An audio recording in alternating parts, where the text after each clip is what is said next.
Ichigo awakens by Talach, chapter 95, Again Anarchy. With Chad and Jackie, I'll see to it that they get back to Soul Society, Nemu said in her chameleon gigai, carefully placing the travel dollhouse they've been using into her carrying case. Giriko still hasn't woken up from when they were in France, and they figured it was time he get some real medical attention, since none of the Fullbringers had any themselves. Ruruka was going with them since she's the only one that could control the dollhouse. Again, I apologize for being so late, but I don't have sex with my boyfriend for a couple of months, and I was thirsty. I know the feeling. Jackie mumbled, looking at Chad. Big guy here is too much of a Boy Scout. I'm still considered a minor. And Chad defended, feeling slightly embarrassed by the turn of the conversation. Yeah. She went on to mumble about the age of consent and how they were both legal by Japan's laws, but not the United States, where Jackie came from. And anyway, thanks for the guide on Greek mythology, she said to Nemu, who nodded. Considering what you reported a while back, it only makes sense. The official soul said as she finished packing. You decided to head back towards Greece, which is where some of the most famous heroes came from. If there were legacies of Joan of Arc, King Arthur, and even Gilles de Reis, who knows how many from the Greek world. Plus, there's more than heroes out there. So watch yourselves. She picked up her case and opened a special Senkimon gate. By the way, Orihime says hello. She's heading for the Celtic Lance. And just like that, the Nemu left through the gate. Chad and Jackie continued on the way, backpacking and camping their way to Greece on foot. There was a little training they could do to strengthen their Fullbringers, but they did whatever they could, racing, sparring, anything that could enhance their skills and abilities as they made their way across the land. Rare was the day when one of them wasn't tired from training and trying to push themselves to the physical and spiritual limits. Days and weeks passed as they entered and continued through the land to the land of Greece, keeping an eye out for any evidence on cuisine in the area. They finally got a sense of strong spirits, several of them, when they were traveling in Thessaly. It says here that Mount Pelion was the house of the centaur Chiron and trainer of heroes. Jackie said, looking at the guidebook when they started searching the mountain. Also says here that he was poisoned. He gave up his immortality and died enjoying the gods of Olympus. So if he's dead, who's occupying that area of the mountain? Chad asked as they continued to follow the ratio of whatever was up there. His replacement. Either way, Chiron trained most of the great heroes there, and most of those people left kids behind. This might be a gold mine of potential for the Randareich if they successfully find any of them. They continued on before sensing something on the mountain trees. And now we're being hunted, Jackie said with a whisper. Both Chad and her going getting ready for a fight. Clean bubble. Jackie activated her defensive Fullbringer, focusing on good and happy memories to keep them in her impenetrable shield. They continued up the mountain, keeping mindful of the being following them. And roughly 2 hours later, they reached the dead end. Cave the size of a small apartment, good for escaping weather, but not so much else. The shore ends here, but it doesn't seem to actually lead anywhere. And Chad said, leaving Jackie's bubble to further analyze the stone. This whole area seems to be filled with some kind of energy. He raised a hand and pushed forward, sinking into the rock like it was smoke. Illusions, of course. He jumped back into Jackie's bubble and yelled out to whomever, "We're not your hiding. I asked that you reveal yourselves. We're not your enemies." That goes for you too, whoever was following us from the midpoint on this mountain. Jackie yelled back, hearing the leaves rustling with agitation movement, which was followed by a figure dropping from the trees. It's a relief to hear you call yourself peaceful. They heard a calm and collected voice speak as a man wearing a white and blue tunic with leather armor appeared, with long brown hair that reached his lower back and riding a brown horse. At least they thought that at first, before recognizing the horse's head was the man's body. I am known as Chiron, and I welcome you, he announced, shocking the two Fullbringers. Inside Karen's home, they entered through the illusion to find a shining Greek temple with statues of what could be assumed to be ancient heroes holding up the roof. A wide and open space where someone twice Chad's size could move around in comfort. A hunter camp on one side with the deer being drained of blood, and a small farm on the other side with a couple of goats and some chickens. Deep inside was a library filled with books and scrolls. Many bedrooms, a large bath, and all with dozens of braziers and an opening in the top of the mountain. The group sat in what could be considered as the common areas with a platter of bread, cheese, fruits, milk, and tea. Across the Fullbringers was the mythical trainer of Greek heroes, calmly drinking his tea, while a girl dressed in green and black with feline ears and a tail pulled along a man with spiky blonde hair and silver armor with an orange cloth by his ear. For the last time, Achilles, no one wants a cake that we don't have time for, and your baking skills are atrocious, the girl said as they stood at Charon's side, though she was glaring at the Fullbringers. Atalanta, be nice to your brother. The centaur slightly scolded before smiling at Chad and Jackie. Sorry for the lack of a proper spread. I wasn't expecting guests. I am Karan. As I've said, these are my students and adopted children, Atalanta and Achilles. The pair nodded at their respective names. Are they the same ancient heroes' bloodline, reincarnations, or just random people that were named after the heroes? Jackie asked before she could stop herself. The Greek suddenly became more guarded as a result of the question. Sorry for the sudden question for my friend. Chad immediately said, trying to defuse the situation. We have to ask that because we've encountered other heroes that were under attack or fallen into a villain's hand. My name is Jetsu Sato, and she's Jackie Tristan, and we're facing a war where our enemy is trying to gather other heroes. Are you recruiting then? Achilles suddenly asked, smirking confidently and excitedly, because if so, you can count me in. His enthusiasm surprised the Fullbringers, since they weren't expecting it to be this easy. Then Charon chopped his son on the head. Achilles, don't be so eager to join a war you have nothing to gain from, the centaur scolded him. I've taught you to be a warrior, but a smart and wise warrior, neither of which suggests you jump head first into battle recklessly. But why train us if we have nothing to fight? Achilles countered the point his father made. I'm not jumping into a battle. I'm volunteering for a war that is still being prepared. I'm certain they tell me everything everything I know, and I doubt it would serve anyone if people like us stayed on the sidelines. Besides, he turned to Jackie and Chad. The big guy doesn't seem like a bad person. Am I right in assuming that you aren't native to Greece? That this war might threaten the whole of the world? The pair nodded. Then you can count me in, Achilles said with a smile. Charon could only sigh in annoyance. Could we explain how you were able to track me and how I can prevent that from happening again? Atlanta suddenly said, gaining everyone's attention. Do that, and I'll fight for you. I'll fight for your side as well.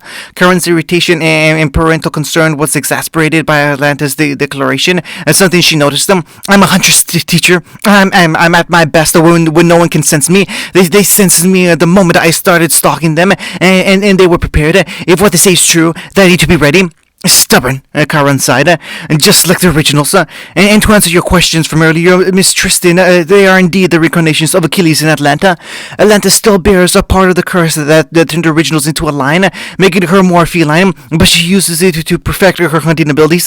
Achilles is also a blood descendant, that is the reincarnation of his ancestor, but his curse was changed into having enhanced durability instead of nigh vulnerability.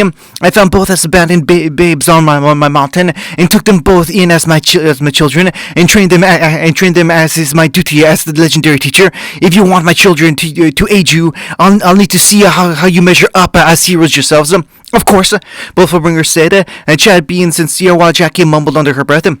Anything else before we begin? Who are your opponents?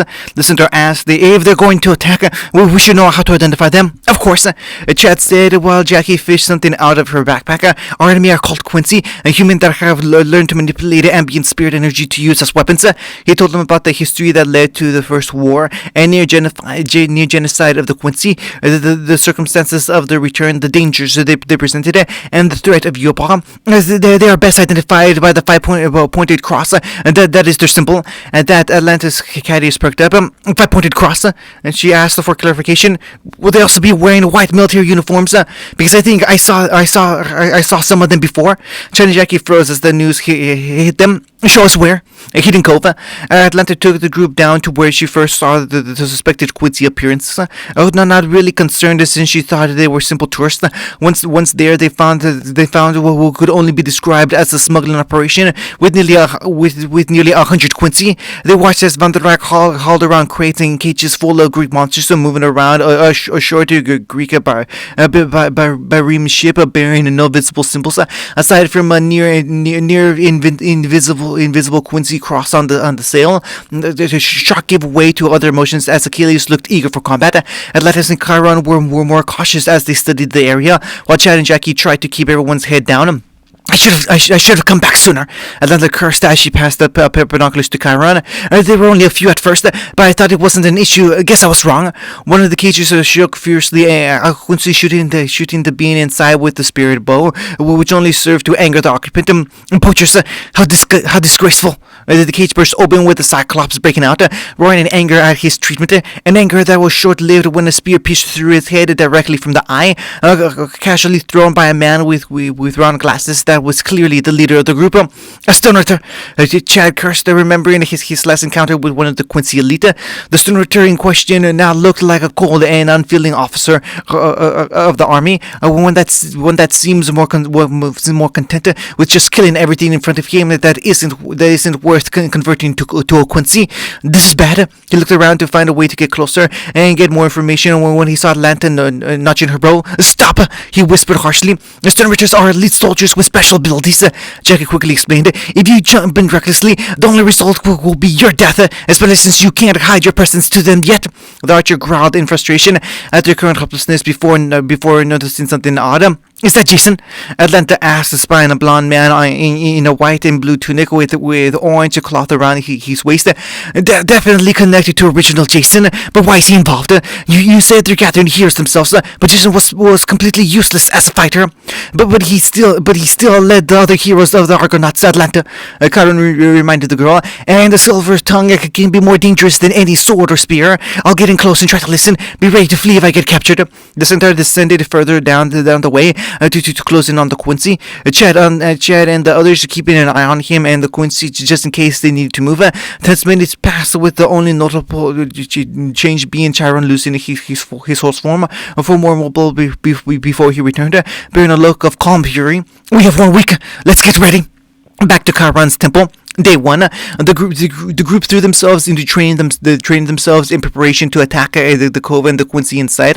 What Chiron saw on edge was the news he heard from Jason and the Argonauts. Quilgopi.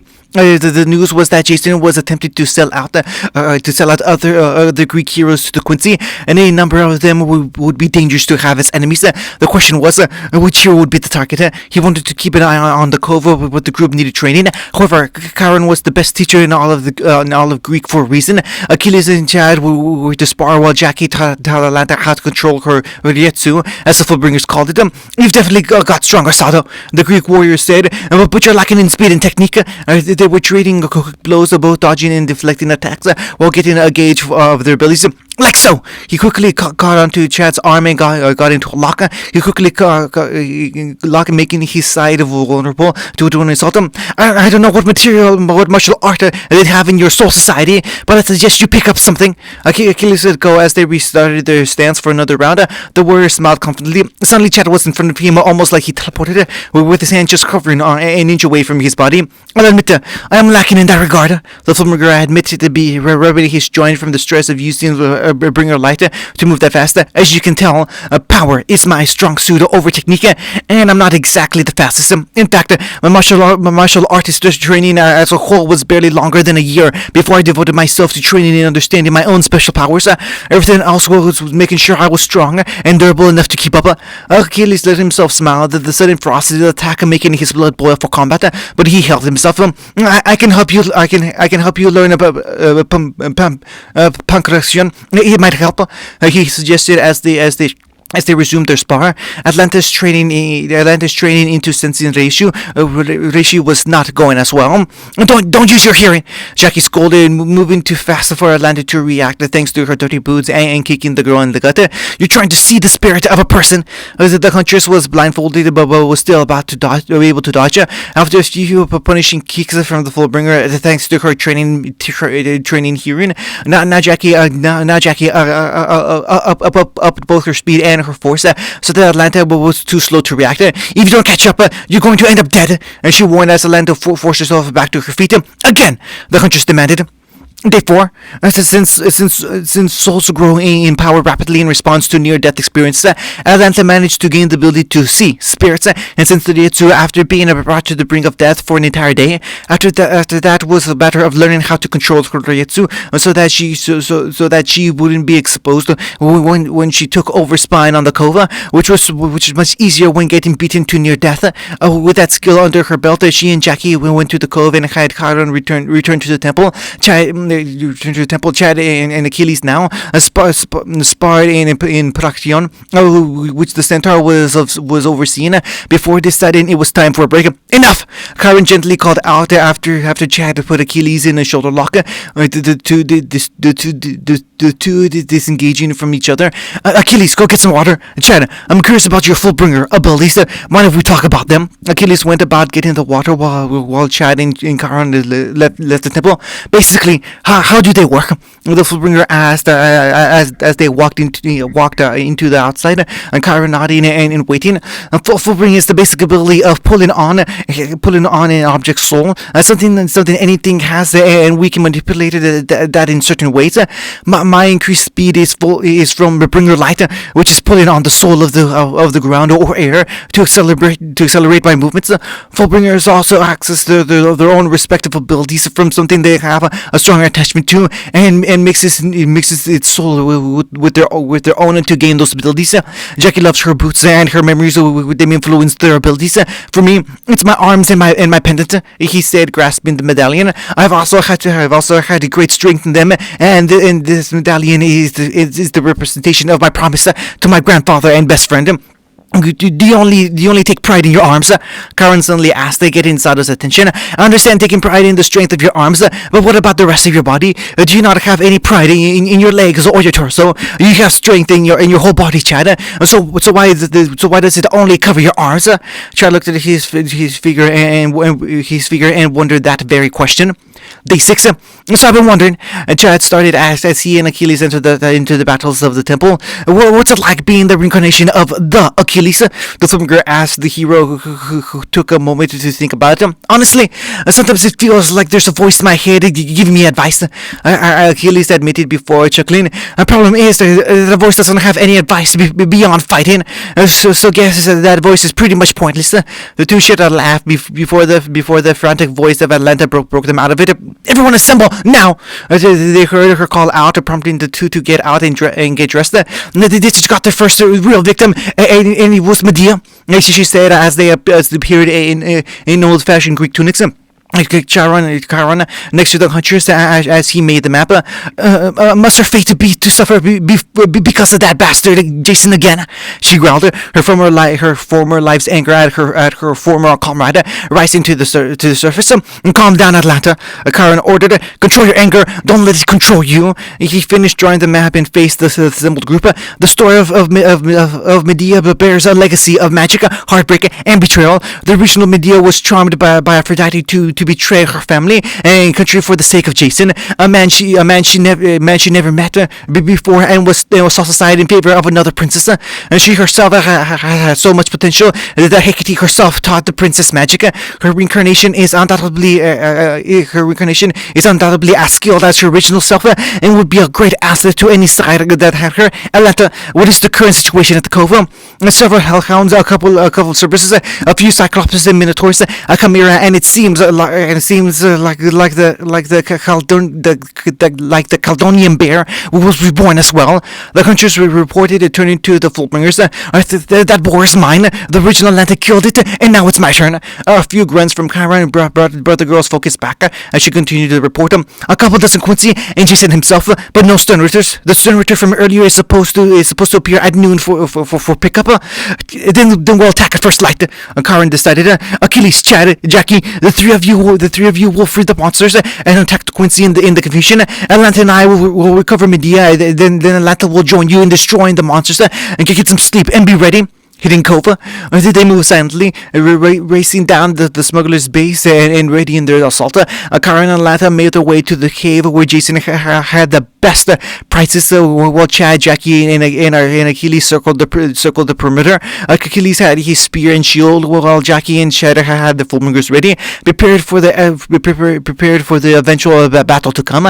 The sun started to rise, setting the ocean on fire. When Chad and Jackie began to move, the fulmingers blurred out of sight, smashing logs and hinges on cages to release as many monsters, the mini monsters, unleashing the beast on the Quincy. The animals are free! The animals are free! One of them yelled out as the monsters charged out and began wreaking havoc. Cyclops charged out and smashed the Quincy underfoot before bellowing out a loud roar, followed by the rest of the monsters attacking. In the confusion, Achilles charged out with a smirk as he indulged in battle. Come on, is this all you've got? He challenged, running a couple Quincy through before throwing the bodies into the water and turning it red with blood. I had expectations. He continued on while fighting both Quincy and Greek monsters. He's not wrong. These guys are far weaker than the ones we originally saw here. Chad thought of fighting through the crowds of Quincy and monsters. Something's off. He quickly grabbed a random Quincy and jumped away from the fight, standing on the water, holding his victim by the throat. Where's the Sternritter? Sauter demanded, painfully squeezing but not choking his target. Sir Kilga, not here! The Quincy managed to gasp out while Chad continued to crush him, and he hit his hand. It took Jadgered me unit left gave Jason 1 week to get results. So only soldats? Chad asked, getting a nod from the Quincy. Good. He quickly snapped the soldier's neck, a far easier end than anyone else would give him, before turning back to the chaos that was unfolding. Now's the goodest time as any to test this. His Rishi engulfed his whole being before he quickly shifted into his Diablo Gigante, only wrapping around his body like an armor. Okay, not dying. That's good. He coughed the water and charged back into the fray, smashing through everything before punching a crater into a rock wall. Still new to this. He ripped his hand free and dodged as a bulkhead figure charged at him. Let's do this, he said, accepting the challenge. With Chiron, the Centaur hunters moved the moment they heard the first scream, bolting into the cave while others rushed about in the frenzy. Atlanta even found the cages of the Chimera and Caledonian boar, shooting at the locks with her arrows and freeing the beast within. Luckily for them, the animals were more interested in revenge against their Quincy captors than the pair going further into the cave. They soon heard the sounds of crying and irritation. What the hell is happening out there? Atlanta scowled upon hearing hearing and recognizing that particular voice, a tone of arrogance that rung back from bygone days. I told that Quincy fool to leave some elite troops, not until you produce results. Well now you'll lose some good product. At least I'll get to keep you out of my hair. I didn't want anything to do with you. A voice full of fear, innocence, and sorrow cried out. But you just can't stop torturing me, can you? Karen and Atlanta nodded to each other as they went further in, watching as Jason tried to drag a cage onto the bereavement from earlier, which held a young girl inside him. Medea! Atlanta whispered in recognition of the young girl. She wore a lavender purple gown, had lavender colored hair, and a ponytail that reached her lower back, and it was covered in dirt and mud from less than gentle treatment. The hunters wasted no more time as she charged forward and tackled Jason, knocking him away from Medea's cage, which was caught by Karen. Hey, Captain, remember me? That would be quite an unpleasant experience for him. The teacher said as Medea tried to crawl away inside the cage. It's going to be alright. You have nothing to be afraid of anymore. She still looked apprehensive of the centaur. You're not here to kill me? She asked, disbelieve in anyone or anything would help the infamous witch, even if she was technically a clean slate due to reincarnation. We're here to help. Come, child. And Karen gently said, interrupted by screams of agony, all from Jason. That's not supposed to bend that way, he cried out. That's not supposed to bend that way. A scream that followed a shocking crunch that sounded like the bones getting broken. Now it does, Aletta calmly said. Isn't that nice? She soon made her way to the cage. I wish we could have met under better circumstances, Medea. Atlanta, is that really you? The young spellcaster asked, earning a smile and a nod from the hunters. Master, get her out of here. Atlanta said as she turned back to Charon. I'm going to help the others to slay all the monsters. We can't afford to let any of them run loose. Without waiting for a response, the hunters ran off to begin her hunt. In the middle of the cove, chaos reigned in the cove. All the skeleton crew of Quincy smugglers were dead, and so were many of the beasts. Chad was wrestling with the Minotaur twice his size. Achilles was battling with Chimera. Atlanta was fighting alongside Jackie after shooting her arrow directly into the Caledonian bear's eye and brain. All while Charon took Medea to safety. The young spellcaster took that option. But only after spending some time kicking Jason in the family jewels. Meanwhile, the Chad's training shown through as he dominated the fight with the bull monster. The beast had the greater size, but Chad had the greater strength and speed. He grappled with the bull as it charged at him before twisting under it and throwing the beast over his shoulder. The Minotaur landed head first, the horns breaking off from the impact. Before Chad Spartan kicked the beast in the gut and sending him flying into the rock face. Make this quick, Chad whispered to himself, generating a large spirit construct of his fist. He threw his punch and smashed it into the Minotaur, reducing the beast to paste. With that done, he immediately dispelled his fullbringer and dropped to his knees, panting from the effort. Knock off with the blood. A good sign, he muttered as he got back up and fled the cove, no longer bearing any energy to continue the fight. Looks like Chad's out, Achilles remarked, seeing the man move before returning his focus to the abomination in front of him. Now let's see if I remember. The first of your kind died choking on molten metal. The Chimera before him roared in rage, a serpent for the tail, a vicious line on the left side, a goat on the right, the two heads side by side, in the middle looking like a disturbing mix of the two beasts. I could follow tradition. He spun his spear while bringing up his shield, but where's the fun in that? He smirked before charging. The Chimera roared out, towing the flame from the lion's head, forcing Achilles to raise his shield while continuing his charge, protecting himself from the worst of it. When his shield began to get too hot, absorbing too much direct heat, he dropped and slid to close the distance, only to be met with the charging head of the goat. He managed to block it with his shield, but without the time to make it into a deflection. Instead of taking the full force of the blow, he felt the wind get knocked out of him as he became trapped beneath the Chimera. The beast pushed itself onto its hindquarters, prepared for another attack, but Achilles readjusted his grip on his spear and thrust it into the Chimera's chest as it fell towards him. Moving quickly from there, he let the beast push it further onto his spear before grabbing the lower jaw of both heads and pulling them down, effectively impaling the beast. Not content with that, he took his shield and bashed the two heads repeatedly until they hung limp. The serpent tried to strike, but he dodged and caught it by the neck before snapping at him. Looks like I pierced its spine. That was lucky. Achilles laughed, inspecting the damage before pulling his spear free. He turned to look for more prey, but Chiron returned to the battle and it looked like all of the monsters were dead. He found Jackie tending to Chad as he and his two companions went over to the Fullbringers. Looks like you've exhausted your energy, but it hasn't affected your life force, Jackie said, breathing a sigh of relief before noticing the centaur and heroes. So what are you planning now that you know? She asked, making the group look to each other. With Jason smuggling out of the picture, I think the legacy of the other heroes should be safe. For now, Karen started, but now that I've seen the evil of this job myself, I don't think even I can sit idly by and wait for it to blow over. He turned and began trotting back to the temple. I'll get Medea and I'll join you in your war.